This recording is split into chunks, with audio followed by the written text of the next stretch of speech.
We're going to solve problem 12 from the 12A exam of the 2012 American Mathematics Competition.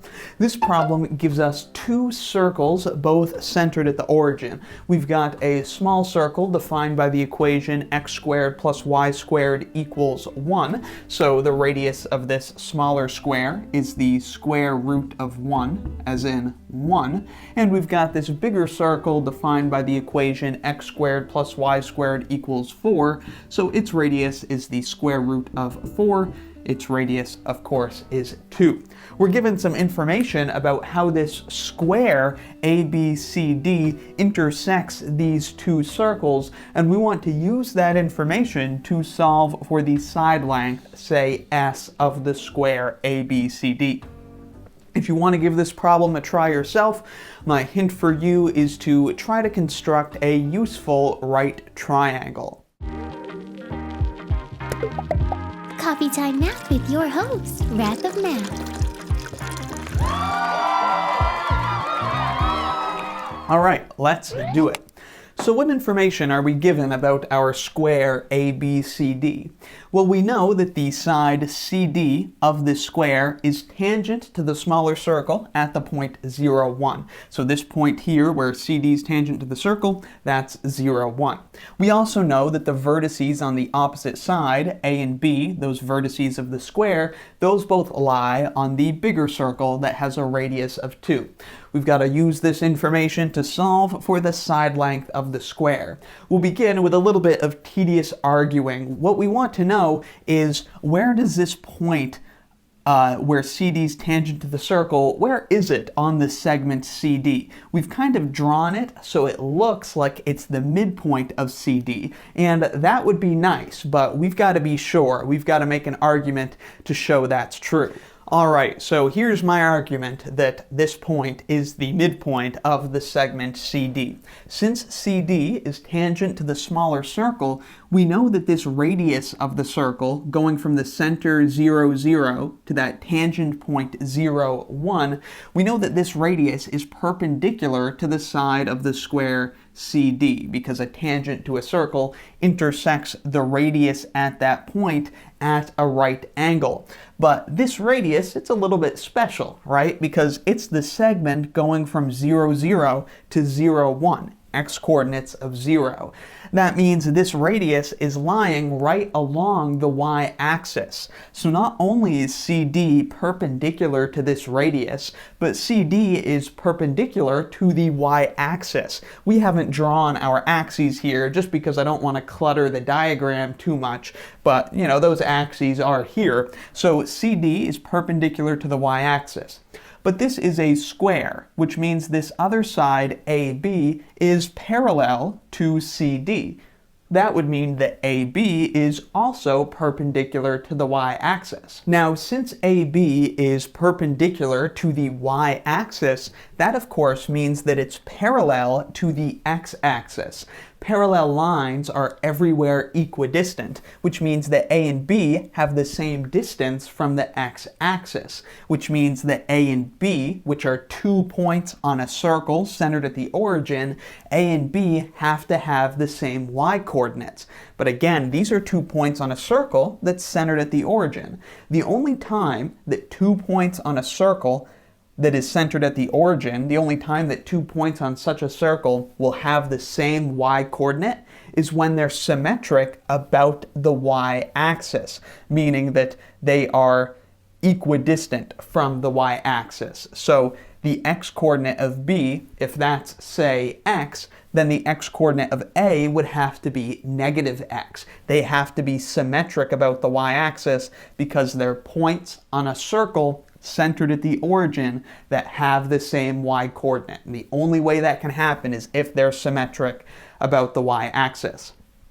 However, this is a square, which means it's also symmetric across this line that we could draw right through the middle of these two sides. If we flipped the square across that line, it would look the same, which means that the points C and D would fall where the points B and A respectively are. C would fall on B and D would fall on A. That means that C and D must also be symmetric about the y-axis. Finally, since C and D are symmetric about the y-axis, that means wherever CD intersects the y-axis, C and D must have the same distance from that point.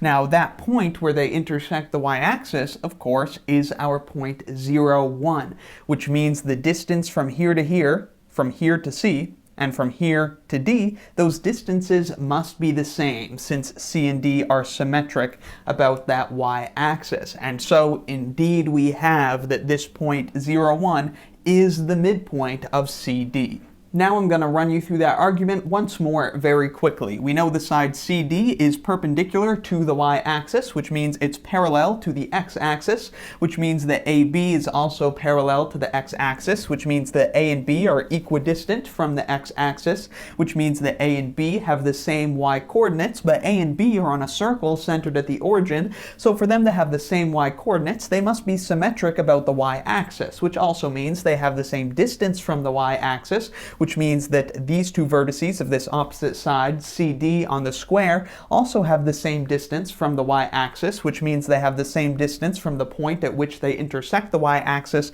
and that point is 0, 1, so 0, 1 is the midpoint of CD. Now we can really start the problem. This is a geometry problem, and in geometry problems it's often useful to introduce right triangles, since right triangles are pretty easy to work with. So we might begin to wonder, how should we introduce a right triangle into this picture? Well, right triangles need hypotenuses, and it would seem reasonable, since we're dealing with circles, to introduce a hypotenuse that is a radius of one of these circles. However, the end goal is to find the side length of this square, so we might choose a radius, a hypotenuse, that shares one of these vertices of the square. That eliminates C and D, since those don't lie on either of our circles, so we can't have a radius that ends at C or D, and so that just leaves A and B. We could choose a radius going from the center out to B, or from the center out to A, and try to use those as hypotenuses, or just pick one and use it as the hypotenuse for a right triangle. So let's say we draw a radius going from, how about from the center over to A. And then this can be a hypotenuse of a right triangle. Of course, the length of this radius is the radius of the bigger circle, which is 2. Now, how should we finish the job and craft a right triangle? Well, this side, AD, is perpendicular to the x-axis. So imagine we drop a leg of this right triangle right through this side AD, and then continue to draw this side, to draw this leg of the right triangle, all the way down to the x-axis, something like that. This will intersect the x-axis at a right angle, and so there is our right triangle. It's a little sloppy, but hopefully you get the picture. That is our right triangle. Now let's recreate the right triangle over here, just so it's a little less cluttered. Let me try my hand at that again. Something like this. Now, what are the sides of this right triangle? Again, we know the hypotenuse is the radius of this big circle, so the hypotenuse has a length 2. What about this short leg down here? Well, this short leg is going to have the same length as this little piece of the side CD. We know that that little piece of CD is half the total side length, because this point is the midpoint of CD. So that leg length of our right triangle is half the length of CD. We're calling the side length of the square S. So that length right there is half of S. S over 2. Okay, so that's good that we've got S involved in our right triangle. We've also got S involved over here. What's the length of this taller leg of the right triangle? Well, we have this piece here, which, since CD is parallel to the x-axis, this distance is the same as this distance.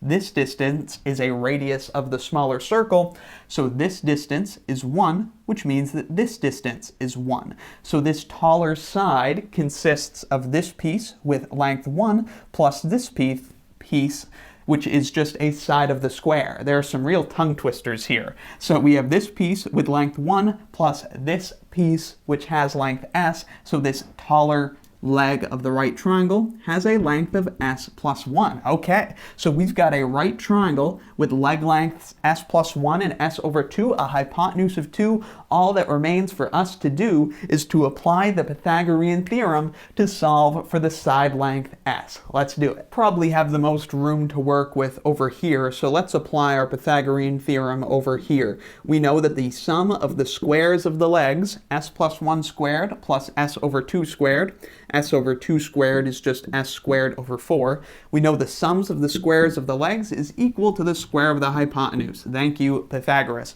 One more time, just I think the quickest way that you could justify that this leg length here is the same as this piece of the square, of the side of the square. Quickest way to justify that would probably be to show that this is a rectangle. You see we've got right angles here, and this is also going to be a right angle, so that's a right angle, so it's a rectangle, so indeed this leg length is s over 2. All right, let's go ahead and expand some of this stuff out. S plus 1 squared is going to give us s squared plus s times 1 plus 1 times s, that's plus 2s. And then we have plus 1 squared, which is 1. Then we still got our plus s squared over 4, which is equal to 4. Now, we see that the s squareds, they're not going to cancel out. We're not going to be able to get rid of our s either. So let's just go ahead and get ready to apply the quadratic formula. So to do that, we'll combine the s squared and s squared over 4, and we'll subtract the 4 from both sides so that we have some stuff equal to 0. S squared is 4/4 s squared. So if we add that to 1s squared over 4, that's going to give us 5 over 4s squared. Then we still have our 2s. Then we have plus 1 minus 4. So that's going to be minus 3 is equal to 0. And all that remains is for us to apply the quadratic formula to solve for s. So let's go ahead and do that. Probably have to get on my knees now. So we have that s is equal to negative b. That's the opposite of the coefficient of the term with degree 1. So negative 2 plus or minus the square root of b squared. B squared is 2 squared, which is 4, minus 4 times a. A is the leading coefficient, 5 over 4.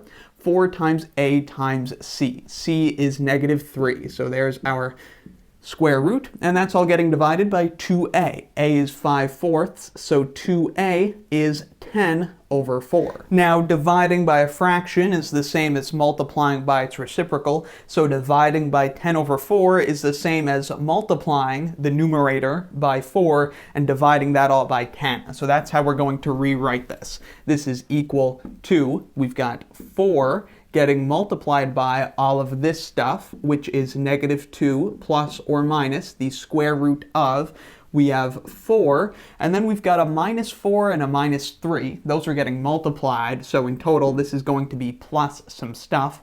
This stuff is 4 times 5/4, which is 5, times the 3, which is going to be 15. So that's the square root of 4 plus 15. And this is all getting divided by 10 because we flipped that fraction, so we're multiplying by 4 and dividing by 10. Now you might notice we've got a common factor of 2 between the 4 and the 10, so we could take that out. This is equal to 2 multiplied by 2 plus or minus. That's a negative 2. I missed the negative for a second. So it's 2 times negative 2 plus or minus the square root of 4 plus 15, which is the square root of 19, divided by, remember we took a factor of 2 out of the numerator, so we also take a factor of 2 out of the denominator, which leaves us with a 5 in the denominator. Now we're almost there. Finally, distributing the 2, we have that this is equal to 2 times negative 2, which is negative 4, plus or minus 2 times the square root of 19, plus or minus 2 square root of 19, all divided by 5. So now it appears we have two solutions, negative 4 plus or minus. Which one are we actually interested in? Well, remember, we're trying to solve for the side length of a square, so we're interested in positive solutions. So the one we want is -4 plus. -4 plus 2 square roots of 19 over 5. That is the side length of our square that's between these two circles.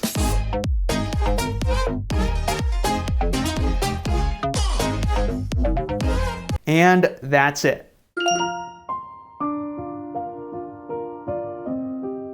Subscribe for more of the swankiest math videos on the internet.